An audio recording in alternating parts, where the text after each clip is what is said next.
This is the Productize Podcast. My name is Brian Castle. Thanks for tuning in.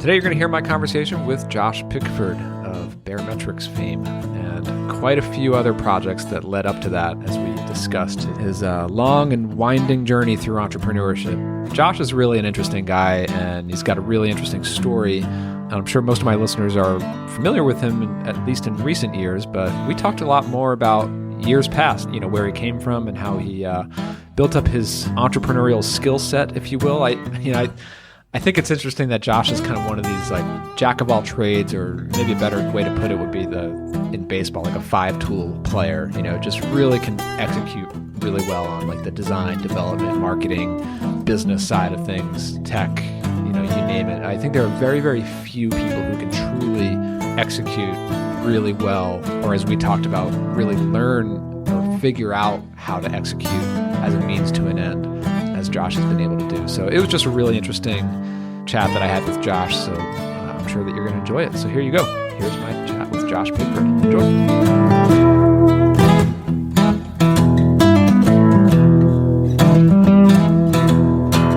All right, so I'm here with Josh Pigford. Josh, how's it going? Going good, Brian. Thanks for having me. Yeah, thanks for coming on. So I'm sure most of my listeners know who you are, been following your stuff, but if you're new to the Josh Pigford story, why don't you tell us about Baremetrics and all the rest of it?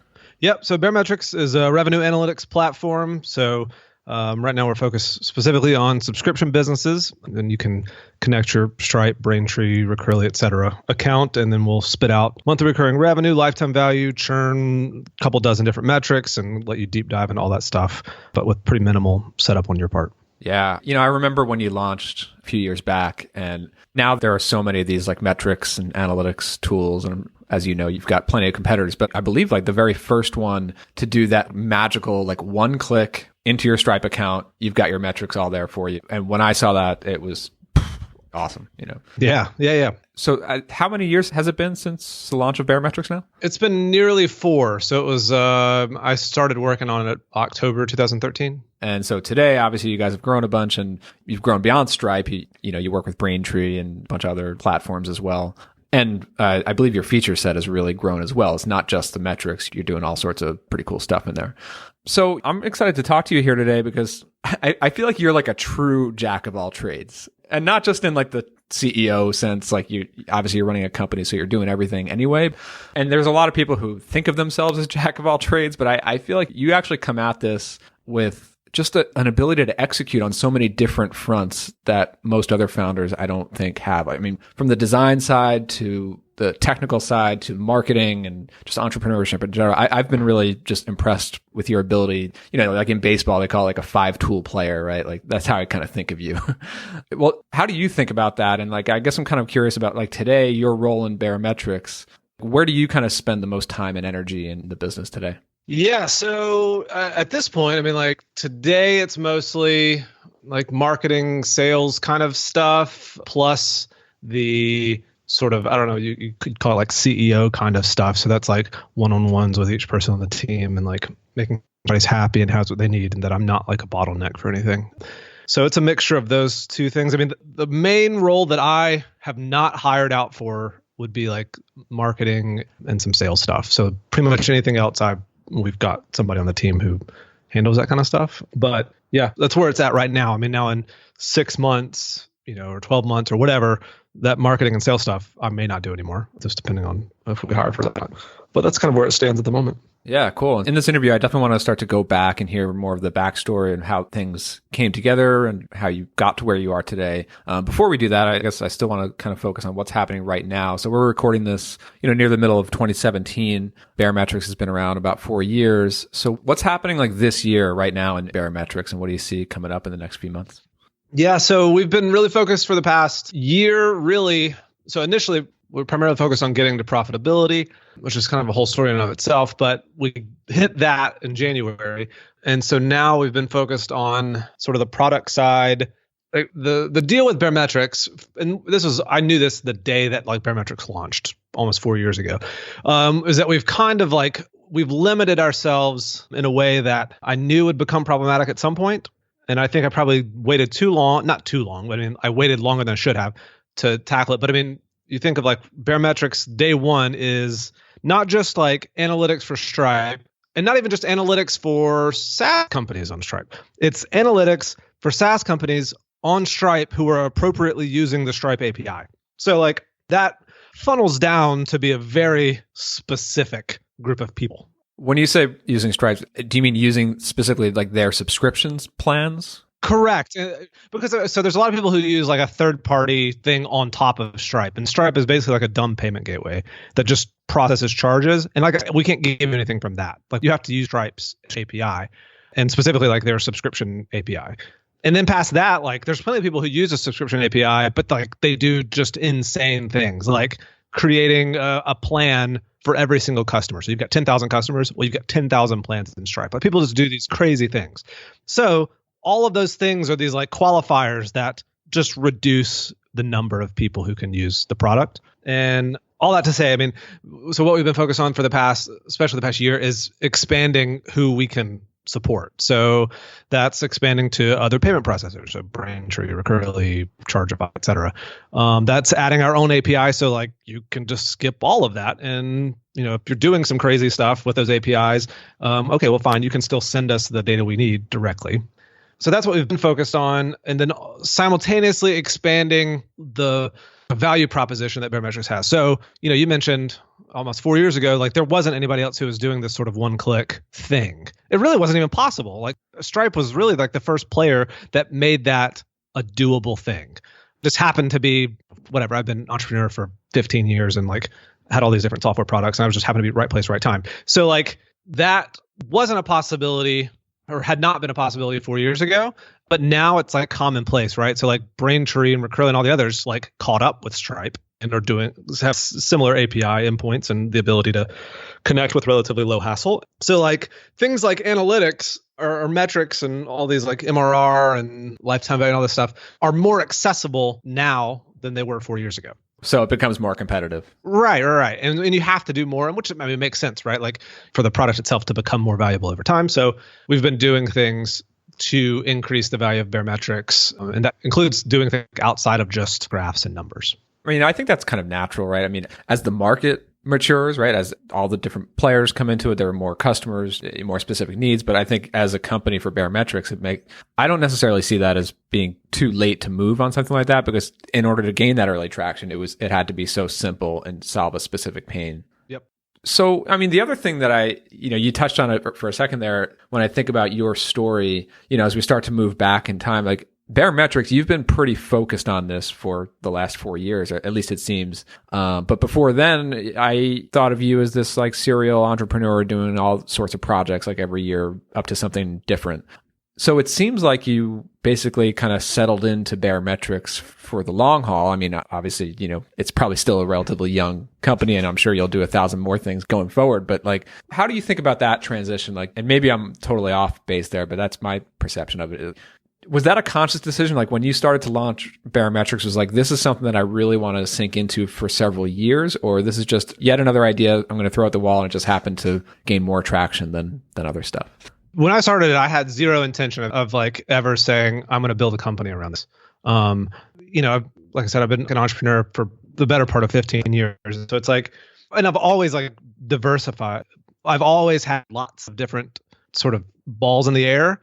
And that's been somewhat intentional in that I have varied interests in business and not business. I mean, there's just lots of things that I'm interested in learning about or learning how to do.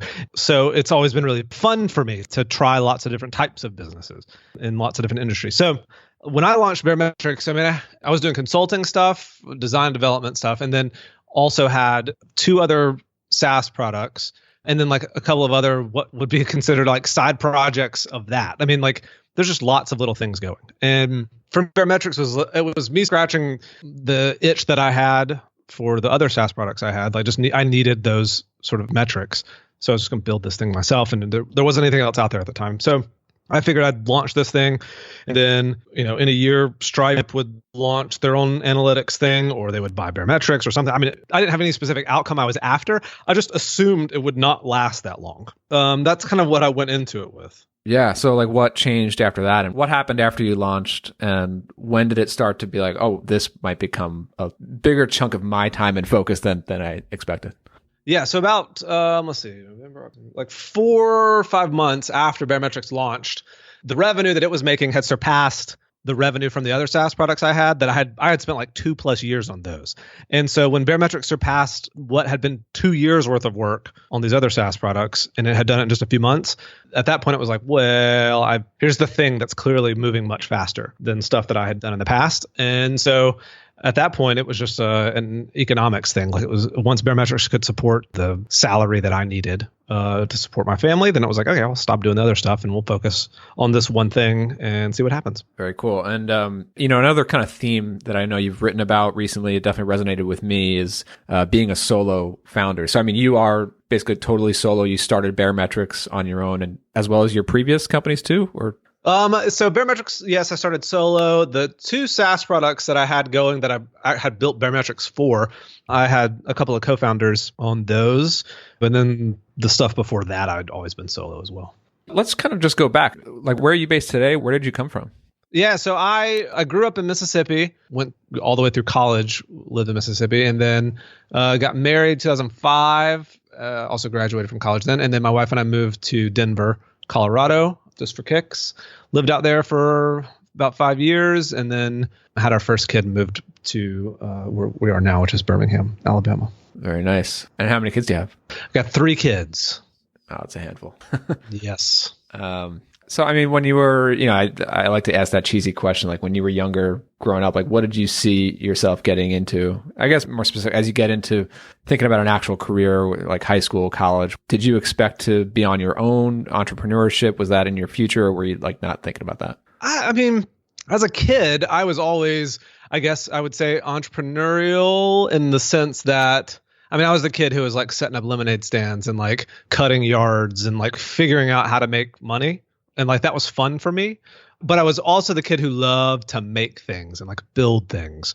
So it's like, I think the combination of those 2 things resulted in me like not knowing what I wanted to do from a education standpoint, but just knowing like I needed to make something. And I feel like I could probably also figure out how to make money from making something. So like when I started college, I had no idea what I wanted to do. I mean, in hindsight, like, I just shouldn't have gone to college when I did, or at all. I mean, I think it was just one of those, well, that's what you do. You go to graduate high school and you go to college. So when I started college, that was 2001, I think. I was what did I start in?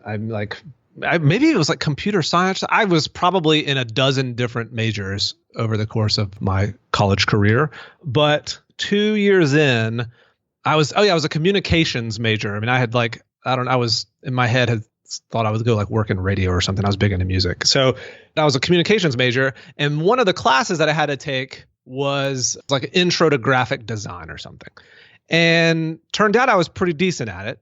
And the art professor that taught that intro class was like, he convinced me to switch majors. So I did. And then that's what I ended up graduating with, was a graphic design degree. I majored in business for a semester and failed it terribly. So I don't know. I mean, like, maybe that tells you something. I don't know. But the traditional business route from an education standpoint was not my bag at all. But the graphic design thing was like, that was, for me, it was like making, I was into making things. Like I had started making websites even as a kid in high school. And so the design stuff and like the art side of it, like I wasn't an artsy kid, but I just liked making stuff. And then when you like mix in the computer aspect of it, which I was super nerdy into anyways, it was a really good fit for me. So the design side worked out well. Totally. I think I have a lot in common with you, especially going back to those years as well. I mean, tinkering around with HTML and early websites in high school and college. And then, like I remember, bouncing around different majors, not really knowing what to do. I basically went to school for music production and audio engineering and everything. And I remember taking, like a graphic design class elective and really enjoying that, but not really going any further than that in terms of education. Business had like one elective in it, just wasn't interested in it at all. And I also had, for a little while, I was in kind of like something related to computer science and did like a class or two, and then didn't really take that any further. But like looking back on it, I wish that I really went down the path of either design or development, programming. And like, I feel like design is something that I've been able to like struggle through getting better at over the years through my work, and kind of just forcing myself to focus on design and getting better. But development is still that hurdle where it's like, I know enough to make a decent like marketing site, but if I need to code up my own app, I mean, that's just not going to happen. So how did you, like, what were the skill sets that you kind of had early on in your early years of being on your own and building things? Like, were you able to do both the coding and design side, or what were you focused on? Yeah. So, I mean, like the very first version of Baremetrics, I did the whole thing, like back end, front end, design. I mean, literally everything. And I had been, from a consulting standpoint, even had been doing a lot of, towards the end of my consulting career, basically right up until Baremetrics, I was almost doing only like back end work. So I think like skill set stuff, you know, in high school, so this is like late 90s, I had already started like picking up making websites and stuff. And so that was sort of my first taste of programming. And for me, almost any skill that I have, and skill would like be a generous term. Like I don't like consider myself a great designer or a great developer, but for me, like acquiring a given skill has been about like, it's a means to an end. Like I had an idea for something and I needed to figure out how to make that idea a reality. So if I needed to pick up a new skill set, fine, so be it. Like, and I enjoy that process too. For me, that's why like earlier you mentioned the whole jack of all trades thing. Like for me, being the jack of all trades and like expanding how many trades I am a jack of is a really enjoyable process for me. I mean, I thoroughly love learning how to do something new. And so this, being an entrepreneur is kind of like the best thing possible because you have to figure out how to do all sorts of things. And you don't necessarily have to become really great at any of them. Like eventually you just hire someone else to do it who is fantastic at it. But if you like figure out enough to get an MVP together or just to get the ball rolling, right? Yeah. Yeah. And so that's the whole entrepreneur thing and software and whatever. All of those things were about, there's just lots of different steps to me figuring out how to do it. I mean, I've launched lots of non-software products, but that required like some software knowledge. And like, to me, coding is one of those things that, nowadays is sort of like you need to be able to use a word processor. Like that's the thing that people, feel like everybody has to be able to know is like on the base level is like how to type something on a computer was the thing 10 years ago or whatever. And like now it's like you need to be able to code something. It's just sort of this, it's like the language of computers and you need to be able to figure out how to speak it on some level.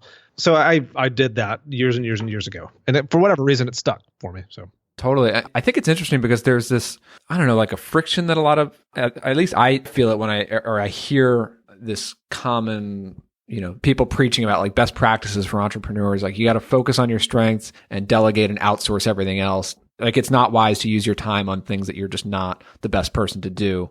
But I think that there's not enough of looking at it, as you just described, of like taking the time to just figure something out in order to be able to build something, even if it means you have to kind of like figure out and learn and build yourself a new skill that you didn't have before. Yeah, it's going to take more hours, more days, but it's definitely worth it. And for myself, I mean, I thoroughly enjoy that process as well. And I do wish that I had spent more time early on really learning to code.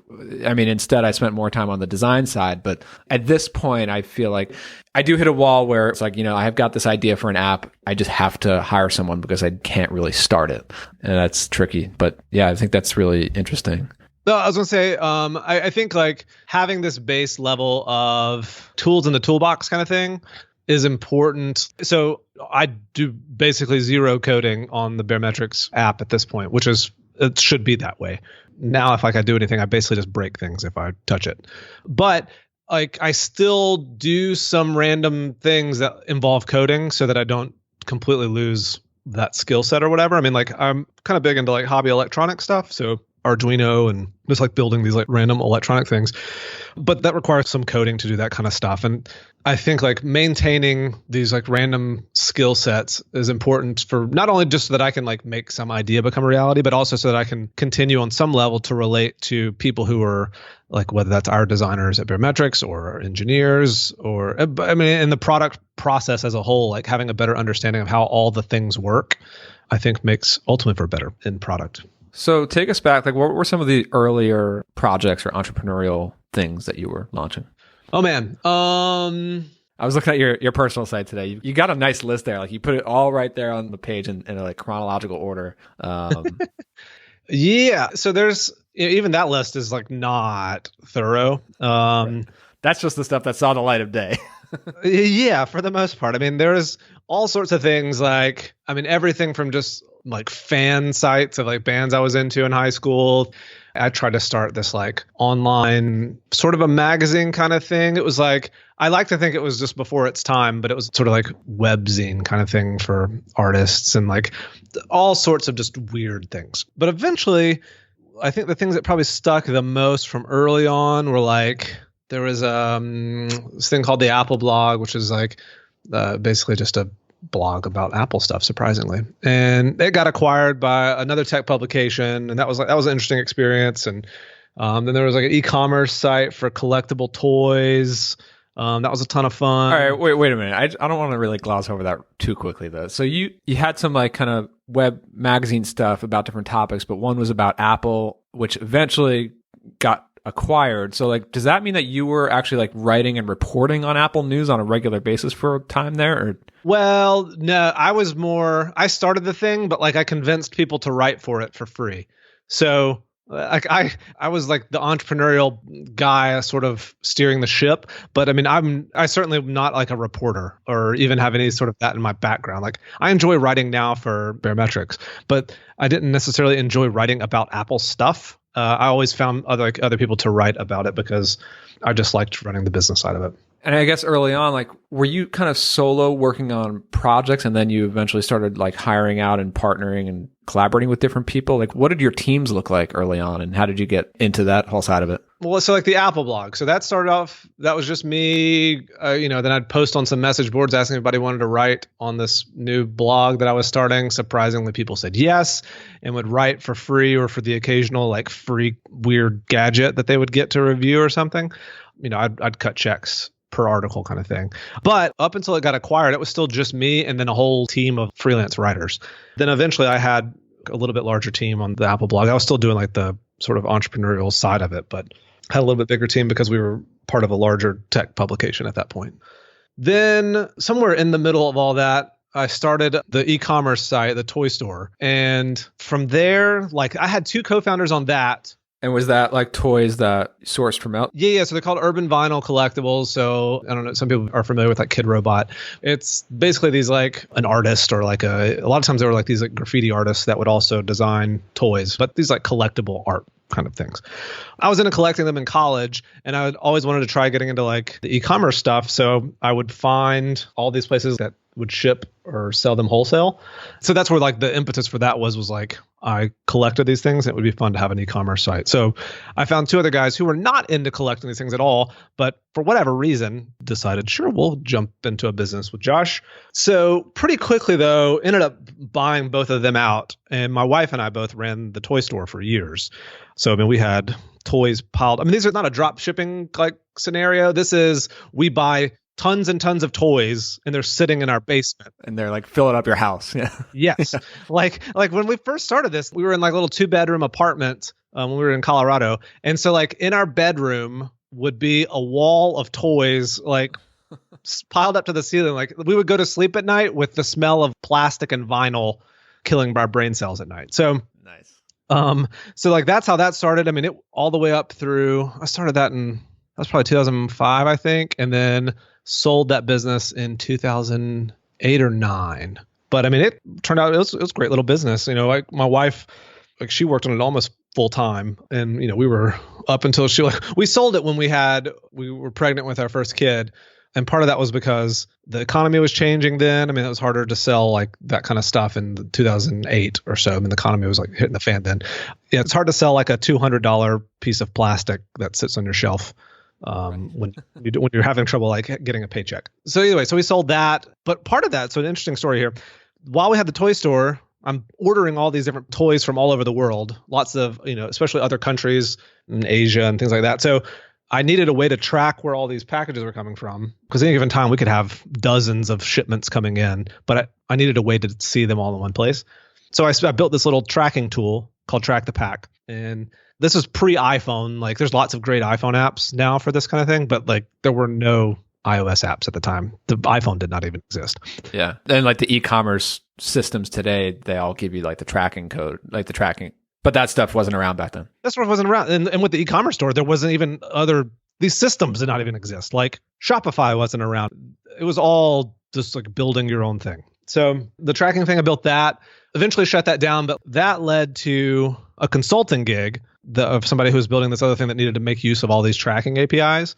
And I was like the guy because I had built this tool that converses with all these carrier APIs.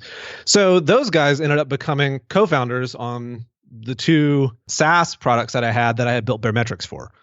Wow. I'm kind of curious that throughout those years, I guess from like 2005 into 08, 09, obviously you're doing a lot of different things, different ventures are kind of starting up, and you're doing some consulting work. Like from an income standpoint for you and your family, like what was kind of paying your bills? Was it the e-commerce business for a while there, or like?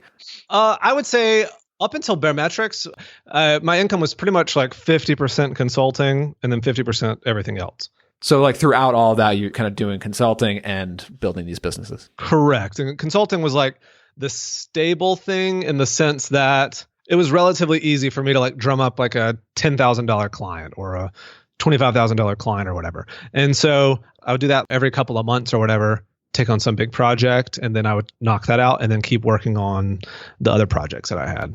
There are so many folks who start out in doing consulting and they kind of work and aspire towards moving to a products business, but it seems like you've been able to balance the two throughout, kind of going 50-50. Yeah. I mean, I think it's obviously, who knows in hindsight, but I mean, I always kind of wonder if I had heads down on any of the specific products and didn't also, I did the consulting stuff. A lot of that was because I just had to, like, to pay bills and stuff. But I've always kind of wondered, like, if I had not needed to do the consulting stuff, would I have been able to make any of the other ones become more successful? Who knows? Certainly balancing all that, it's difficult to juggle that much stuff. Yep. Cool. So the other thing that just comes to mind when I think about your story, and again, it's something that I definitely relate to myself, is just this idea of shiny object syndrome, right? And I feel like your whole story is like a series of shiny objects that many of them kind of worked out and led one thing into the other, which is, of course, how these things typically go. But how do you think about that? Like, and I'm sure, for your long list of products that you did work on, I'm sure there's an equally long or a longer list of products that you had ideas for that you never really went and did anything about, right? So how do you think about that idea of shiny object syndrome? Like when you should work on something, when you should drop the thing that you've been on for a while to start something new, to kind of shake up your path and your focus? Like, how do you think about that? Yeah, it's tough, man. I mean, over the past 20 plus years of doing stuff on the internet, I have probably owned thousands of domains. Of just, I'd have some like dumb idea in the middle of the night and go register the domain for it. So today, the way that I kind of look at things now, when it comes to the shiny object kind of stuff, like, ooh, what about this idea? I don't do that much around business ideas anymore because Baremetrics takes up 150% of my brain space on the business side of things. I'll spend a lot of time thinking about new features for Baremetrics, and then I spend a lot of time figuring out if those would be viable or if that makes sense. I think what keeps me from getting distracted from Baremetrics, it's like Baremetrics is still working and I still enjoy it. So I think if I get to a point where I'm just bored with Baremetrics, like I'm not learning anything new, it just feels really repetitive. Maybe it's not growing anymore. Who knows? I don't know what the scenario would be there. But once it gets to that point where it's just not interesting anymore, I think then I'll potentially start looking elsewhere. But I mean, I'm in the Baremetrics thing for the long haul. I tend to find that the shiny object ideas come about when I'm starting to get into that, like a rut in my current business that I've been in for a while, like whether it's starting to stagnate or things are more challenging or not challenging anymore and boring. And it's like, even without consciously thinking about it, I just find new ideas that are starting to distract. But for me, I have lots of hobbies outside of Baremetrics or business or anything like that, outside of computers in general. So for me, it comes down to the whole like learning thing. I need to sort of constantly be figuring out how to do something new. And the hobbies that I have sort of fill that need for me. So I'm working on like building this portable workbench thing right now. So like I like building furniture and woodworking and stuff. Like that sort of fills that creative void or fills in the gaps when like something with barometrics gets like, oh, I've got to write another article, that kind of stuff, where some parts do feel a little repetitive, or I'm having trouble figuring out why churn increased or whatever it is. I've got something external that fills in the gaps for me. And I found that helps a lot. Love it. Can you remind me, is barometrics all remote? Is your team everywhere, or are you guys? Yeah. Okay. And like, what does your typical schedule look like during the day, during the week? Like you mentioned, you have all these like side interests and hobbies, and you've got 3 kids and you're running a growing, very popular SaaS company. So how do you manage your day, and how do you actually make time for all the other interests? And yeah, I mean, I saw your Cedar and Sal, which looks awesome. This kind of like an e-commerce. Yes. Yeah, very cool. So like, where do you get the time to fit that kind of stuff in, and how do you manage it all? So I stick to a pretty solid schedule on barometrics work. So I get up, summer's been hectic just because kids are outside of their routine and school and all that stuff, but school starts back next week. So we'll get back into our routine of get up at 7 or whatever, kids get ready for school, they go to school, then I go to work by 7:30 or 8. And then I usually will work until around 3 or 4 and then call it a day as far as barometric stuff goes.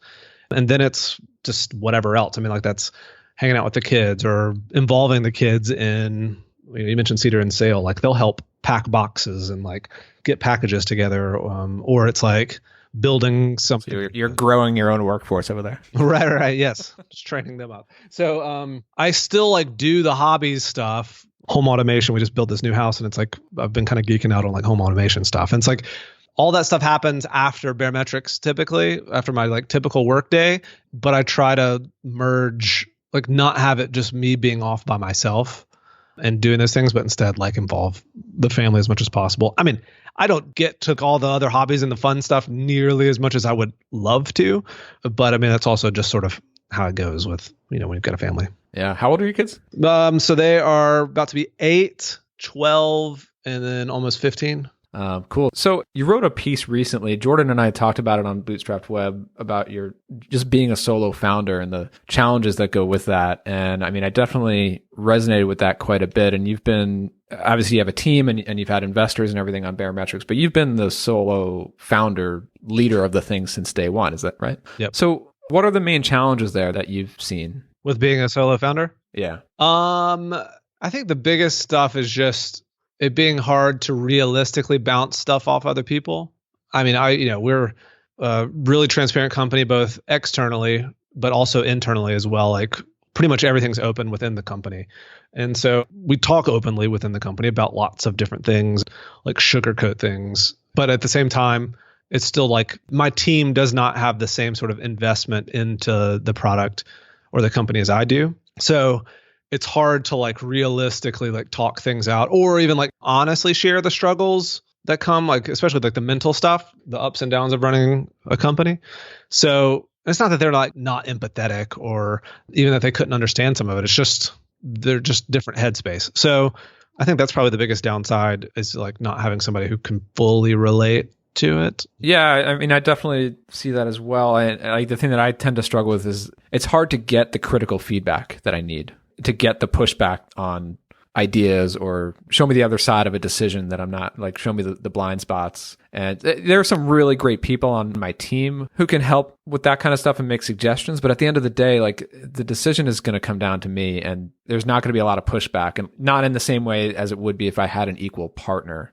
So where do you go for advice? Like mastermind groups and like that sort of stuff? Yeah. So a couple of years ago, I started a private Slack chat with a bunch of other founders who are kind of in similar stages.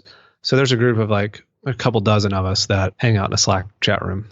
It's really helpful. So that's the biggest thing for me. Yeah. I guess the other question on that would be, how do you figure out roadmap and priorities? I mean, obviously there's like a feature roadmap for barometrics, but I guess higher level than that, planning out the quarter, planning out the year in terms of the business, in terms of your personal focus on what you're working on, the trajectory of things. Like, how do you think about that, especially as, again, like as a solo founder, like if you don't have partners or people who are equally as invested in figuring out that roadmap as you are, how do you decide like this is the best priority to be focused on? Yeah, I do feel like from a product standpoint that we've got people on the team who are like their skill set is sort of strong enough that I don't feel like we have necessarily trouble coming up with the best possible product roadmap that we could.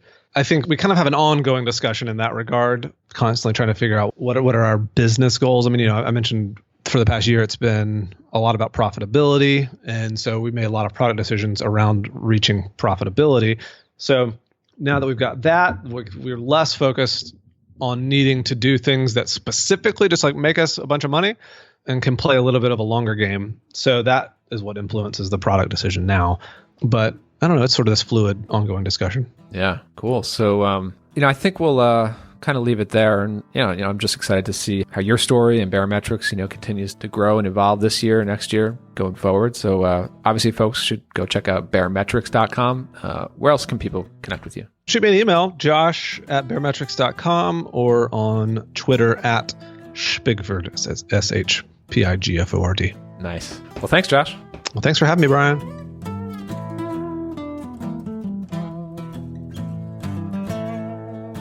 Hey, before you go, did you know that in my newsletter list, there's a select group of folks who receive what I call my Friday Notes emails?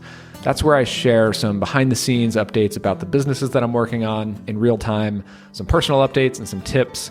They're kind of a change of pace from the other stuff that I usually send out. And so my longtime subscribers really enjoy these emails. I get a lot of feedback on them. But if you're not getting them yet, you can actually get my next one by going to castjam.com/Friday Notes. That's Friday-Notes. And I'll connect with you soon. Thanks for tuning in today.